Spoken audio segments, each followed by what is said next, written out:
Hello, and welcome to the Mobile Access course being put on by USAID and TechChange. My name is Tim Hatt, and I am a senior analyst here at the Mobile for Development Intelligence group in the GSMA.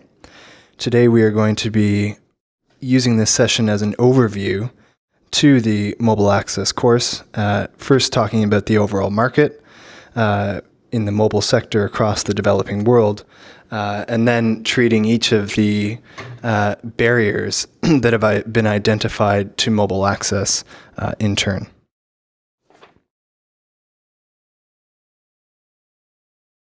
So we'll start off with a mobile market overview. Before we get into any of the barriers, it's important to understand that mobile as a technology is the closest to widespread ownership, or indeed ubiquity, across the developing world. We think around 40% of people actually own a device, which is lower than overall connections penetration, but nonetheless a better view of tangible market. When you compare this against PC ownership, which is what we've largely grown up with in Western countries, you can see the vast difference in ownership capability, which has both to do with cost and infrastructure availability. And that gap is even greater when you consider tablets. But the interesting thing from our point of view is to understand mobile ownership in the context of access to other services. And as a realistic benchmark, when you look at developed markets, including Western Europe, access to what we would consider vital services such as banking, electricity, sanitation, water, and others are at near universal levels. By contrast, in many developing regions, you actually see that still a minority of people have access to these services. The key is to use the widespread ownership and access of the mobile device as a conduit to service delivery. And that really underlines the opportunity that pervades this entire sector. It is also important to understand, though, that there are still significant differences in regions across the developing world. In particular, markets within Central and Eastern Europe have a relatively high penetration. Those in South Asia and Africa have relatively low. Of course, the corollary of that is that growth over the last 5 years, and indeed what we expect over the next 5, is highest in the lowest penetrated markets. So you can expect a lot of activity to continue to come through countries like India, Bangladesh, Sri Lanka, and indeed many of the sub-Saharan African markets. So what has actually driven this growth in mobile ownership across the developing world? Well, we think it's principally down to 3 factors in the main, which are income growth, an expansion in network coverage, and thirdly, the falling cost of owning a mobile phone. And so here, looking at income growth first, you can see that taking the developing world as a whole, GDP per capita as a proxy for individual wealth has been growing quite steadily over the last 5 years versus relative stagnation in other more developed markets. And as a result, mobile ownership has been increasing even at a greater pace than that, in combination with the other factors that we'll discuss. From a supply side point of view, mobile network operators have been expanding their coverage significantly in many markets. And what we show here is the proportion of the population with access to basic mobile phone signals, or what we would call 2G/GSM coverage. And you can take Kenya and Brazil as 2 example markets where these have shot up by around a quarter over the last 5 years. Now, what this means is that more and more people have access to basic services in voice and text messaging, but also because few people still use mobile data, they're able to use this coverage and spectrum for that, and we expect that to continue to grow. And touching briefly on the third factor, which we think has driven up mobile take-up, is down to competition and ultimately the price that people pay to own a mobile phone. Developing markets have in the past generally been less competitive than developed markets because they were released from state monopolies at a later point. However, that has begun to change over the last 2 to 3, 4 years. And indeed, we've seen a large shift towards more competitive markets across the developing world, with the effect being lower prices for consumers, which makes it easier to own a mobile phone, driving penetration up. So having looked at the mobile market overview, let's try to understand some of the main barriers that are inhibiting further mobile market growth, take-up, and the degree to which people can use mobile phones and take advantage of their functionality. And broadly dealing in 4 areas, we're looking at connectivity, the price of owning a phone, content relevance, and ultimately the awareness and attainability of these phones. So taking connectivity first, as I mentioned previously, the coverage that have expanded so far is actually quite good on a 2G level. Looking at Kenya here, you can see that most of the population is actually covered through GSM networks, and that is indeed the case across many other markets in that region and also the Latin American and Asian region. Around 85% of the population across the developing world, we believe, has access to 2G coverage. 3G, in other words, the type of spectrum that services higher speed mobile data access in the mobile internet, is more limited. And the interesting story there is that it's largely dependent on how urban or rural a country's population is distributed. And generally, the two, in other words, 3G network coverage and the proportion of a population living in cities go hand in hand.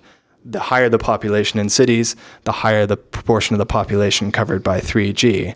And that's down to the cost of rolling out that infrastructure for operators in rural areas being much higher than in cities due to the vast terrain and often difficult areas to lay base stations for. And the proximate effect of that is that when you consider an urban-rural divide, you have a large disparity in the proportion of people that own a phone between cities and rural areas. And taking these 3 markets as a whole, we think the factor is around 1.5 times, which means that ownership is 1.5 times higher in cities than it is in rural areas, reflected in the figures that we show from South Africa here, where you have a significantly higher proportion of people within rural areas that do not have access to a phone. So as a barrier, this is clearly something that needs to be addressed by both the mobile industry and indeed policymakers. Looking ahead, it's quite likely that coverage will continue to expand. Mobile operators position this as a key factor in driving further take-up and indeed their own positioning for market share. And principally, the largest increases we expect to be in the higher tier of coverage, specifically in 3G and 4G. It is very important, though, to consider in that context that there are several markets, specifically in the sub-Saharan African region and markets like India, where, due to the nature of the terrain, there will be parts of the country where laying a base station to provide mobile coverage is off the electricity grid, which means that mobile operators and base station tower operators need to deal with new innovative solutions to service these areas. And it's here where we see a lot of activity happening in renewable energy powered base stations and indeed diesel hybrids.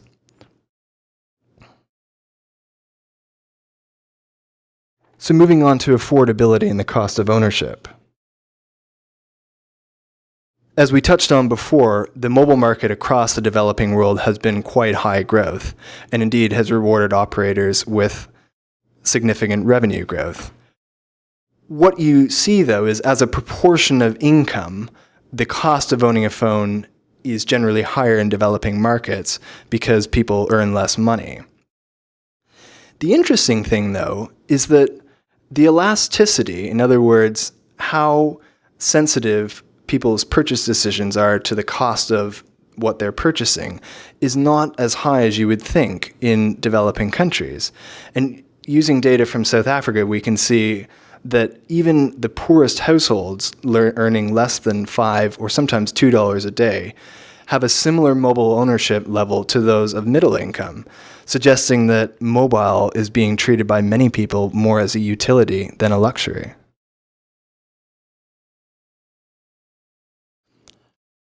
When you look across the mobile handset spectrum, there are generally three price tiers. And that is a premium tier around $500 to $600, a mid-tier around $200 to $300, and then a lower tier around $20 to $80. Most of the developing world sits in that third tier, which is where the feature phone price point lies. But the interesting thing here is that there is an increasing convergence in both the functionality, in other words, what a phone can do, and the price, in other words, how much it costs, between smartphones at the low end and feature phones at the high end. So moving on to the implications of this from a content relevance perspective. Smartphones, despite the hype through the industry and the media, are still owned by a relative minority of people across the developing world. In fact, we think less than 10% of people actually own a smartphone.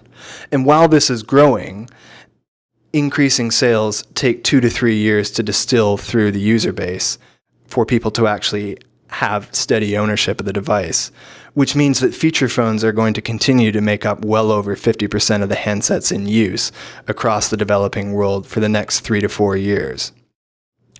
That's compared to markets like Europe and the US, where over half of people now currently own a smartphone, largely driven by subsidization through the operators.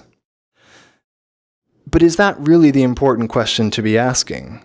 Or should we be thinking of access to mobile data? And indeed, we think the interesting area is in this latter point, where given the vast number of users using low-cost but increasingly sophisticated handsets, there is a significant latent opportunity to offer mobile data to low-income customers on feature phones. And indeed, the two protagonists in this area, the mobile operators and internet players like Google and Facebook, are well aware of this, and both are making moves to increase the number of low-income people using data on the basis that as they grow richer and prices continue to fall, this will translate into higher spend in future years, largely driven by mobile being the conduit to the internet for people across this region. And from a user engagement point of view, this has very interesting implications. If you consider that somebody using the internet for the first time on a mobile phone and what that means for the amount of content that they create or consume on the phone, we think there's a very different picture to the content creation path seen in developed countries over the last 10 to 15 years. And principally, we think a lot of this is going to be happening on social networks.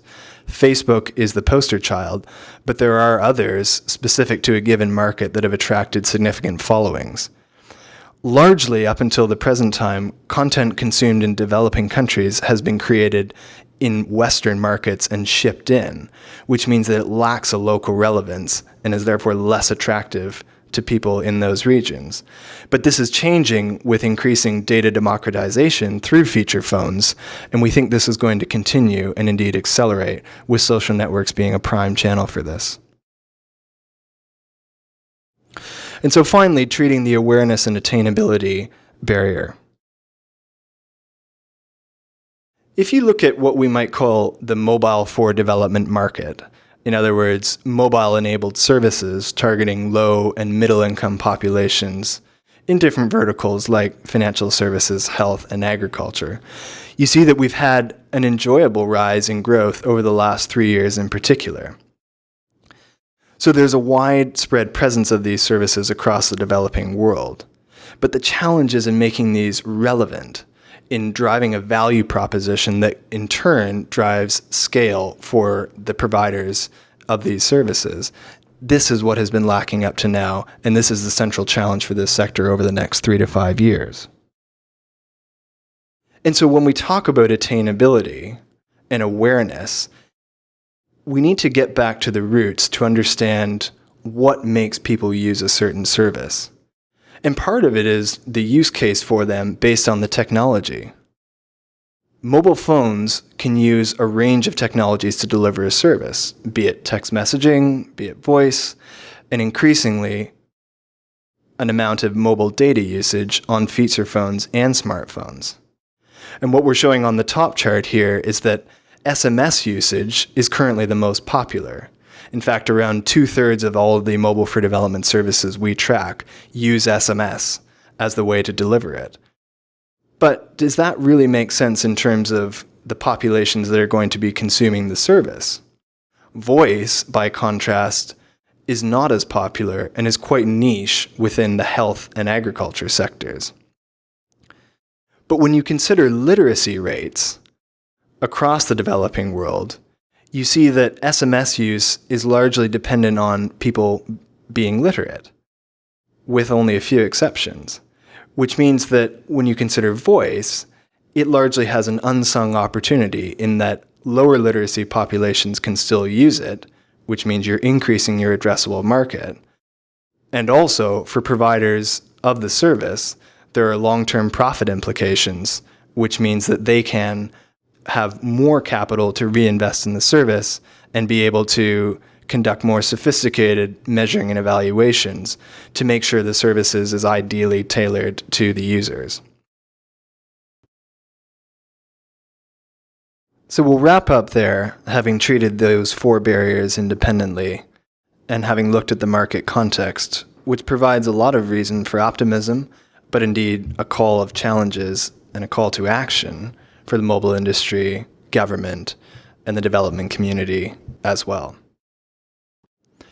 The full version of the Scaling Mobile report, which these comments are based on, will be released in August.